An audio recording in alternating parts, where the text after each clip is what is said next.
بسم اللہ الرحمن الرحیم۔ محترم ساتھیو، السلام علیکم۔ کربلا کے تپتے ریگستان میں خاندان نبوت صلی اللہ علیہ وآلہ وسلم کے چشم و چراغ اور ان کے 72 جاں نثار ساتھیوں کو بے دردی کے ساتھ قتل کر کے عمر بن سعد اور شمر ملعون نے اپنے واصل جہنم ہونے والے سپاہیوں کی لاشوں کو اکٹھا کیا اور ان کا جنازہ پڑھا کر عزت اور تکریم کے ساتھ دفن کر دیا۔ لیکن کیا عجیب منظر تھا کہ رسول خدا صلی اللہ علیہ وآلہ وسلم کے چمنستان رسالت کے پھول بے گور و کفن سر اپنے دھڑوں سے الگ کربلا کے اس تپتے ریگستان میں چھوڑ دیے گئے۔ نہ صرف بے گور و کفن تپتے ریگستان پر چھوڑ دیے گئے بلکہ گھوڑوں کی ٹاپوں سے ان کے اجسام مقدسہ کے تقدس کو پامال بھی کیا گیا۔ خاندان رسالت کی پاک عزت دار بیبیوں کے خیموں کو لوٹ لیا گیا، ان کا مال اسباب بھی ضبط کر لیا گیا اور ان کے خیموں کو جلا دیا گیا، اور بچ جانے والے نفوس قدسیہ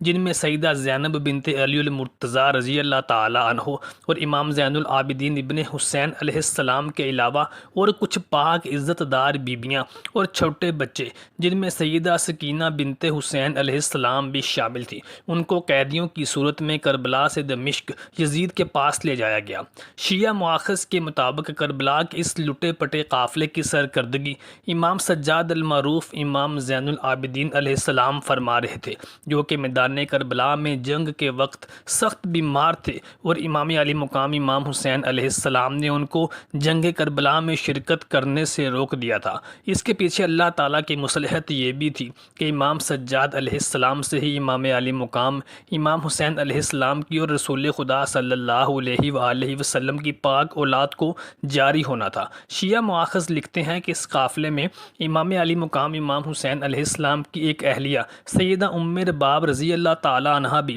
شامل سفر تھیں، اور وہ بھی پابند سلاسل تھیں، اور ان کو بھی قیدیوں کی صورت میں دمشق یزید کے پاس لے جایا جا رہا تھا۔ محترم دوستو، ذرا تصور میں تو وہ منظر لے کے آئیے کہ تپتا ہوا ریگستان اور یہ چمنستان رسالت مآب صلی اللہ علیہ وآلہ وسلم کی کلیاں، جن کے ساتھ امام سجاد علیہ السلام کے علاوہ اور کوئی مرد نہیں، اور باقی جو مرد ہیں ان کے سر نیزوں پر بلند کیے قافلے کے ساتھ ساتھ جا رہے ہیں، اور ان کے باقی کے دھڑ کربلا کے ریگستان میں ہی بے گور و کفن چھوڑ دیے گئے ہیں، جن کو بعد میں کربلا کے پاس ہی موجود ایک بستی کی کچھ عورتوں نے جب وہ وہاں سے نہر فرات کی جانب پانی لینے کے لیے گزری تو انہوں نے راستے میں بے گور و کفن لاشیں دیکھیں، تو انہوں نے اپنے مرد حضرات کو یہ بتایا، ان کو بلایا جنہوں نے آ کر خانوادہ رسالت صلی اللہ علیہ وآلہ وسلم کے ان شہیدوں کی تدفین کی، لیکن شہداء کے سر انعام و اکرام اور اقتدار حاصل کرنے کی لالچ میں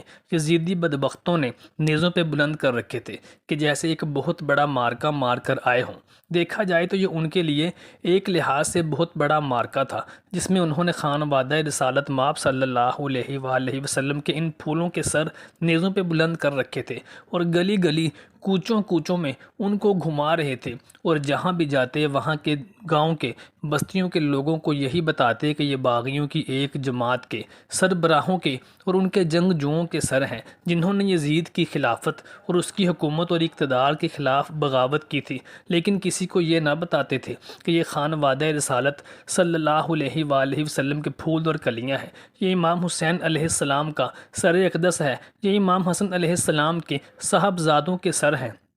یہ عباس علمدار علیہ السلام اور یہ علی اکبر علیہ السلام کا سر اقدس ہے۔ اگر لوگوں کو اس کے بارے میں بتا دیا جاتا تو لوگ بغاوت پر اتر آتے۔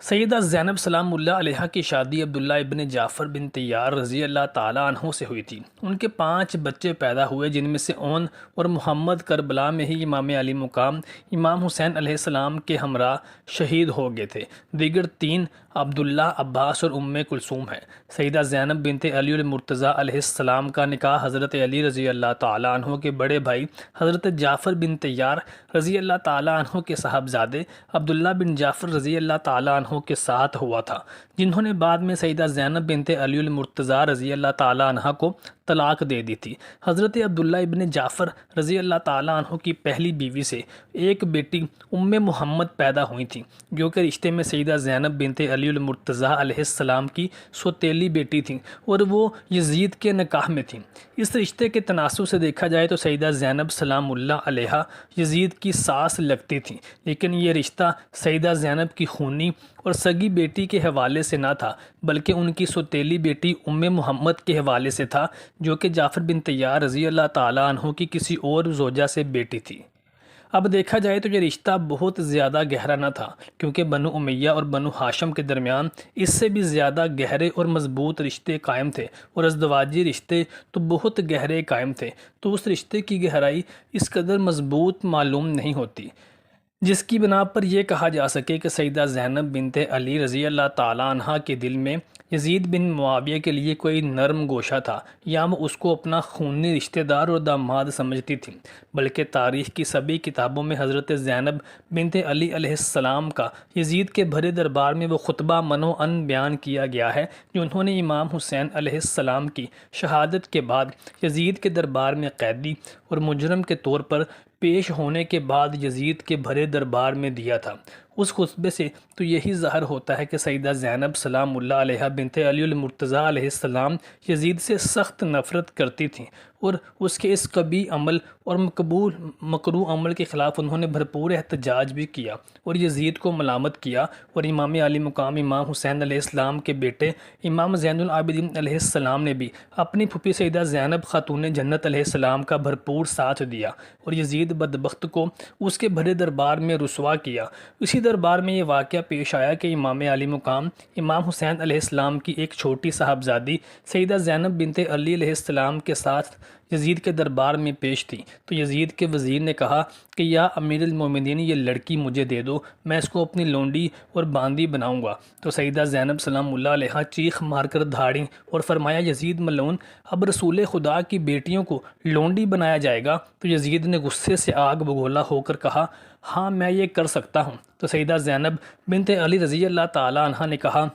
یزید رسول خدا کی بیٹیاں رسوائی کی اس نہج تک نہیں پہنچ سکتی، با خدا اگر کسی نے میری بیٹی کی طرف ہاتھ بھی بڑھایا تو میں اس کا ہاتھ کاٹ کے رکھ دوں گی۔ سیدہ زینب سلام اللہ علیہ کے اس روب دار اور کاٹ دار جملے نے یزید بدبخت کے حوصلے پست کر دیے اور اس کو لاجواب کر دیا، اور یزید کا وہ وزیر جس کو یہ معلوم نہ تھا کہ یہ پاک بیبیاں کون ہیں، جب اس کو پتہ چلا کہ یہ خاندان رسالت صلی اللہ علیہ وآلہ وسلم کی ننھی کلیاں ہیں، تو اس نے یزید کو خوب ملامت کیا، خوب لان تان کیا اور کہنے لگا یزید تیرا ستیہ ناس ہو، تو نے اپنے ہی رسول اکرم کے خاندان کے ساتھ اور خاص طور پر ان کی پاک عزت دار عورتوں کے ساتھ کیا ظلم اور ناانصافی کی ہے۔ یہ سن کر یزید مزید آگ بگولا ہو گیا، اور یزید نے اپنے اس وزیر کو بھی اسی وقت اپنے دربار میں مارنے کا حکم دے دیا۔ اب یہاں وہ اہل اعتراض ہوش کے ناخن لیں جو سیدہ زینب سلام اللہ علیہ کو یزید کی رشتہ دار قرار دیتے ہیں اور یہ باتیں کرتے ہوئے بھی دکھائی دیتے ہیں کہ سیدہ زینب سلام اللہ علیہ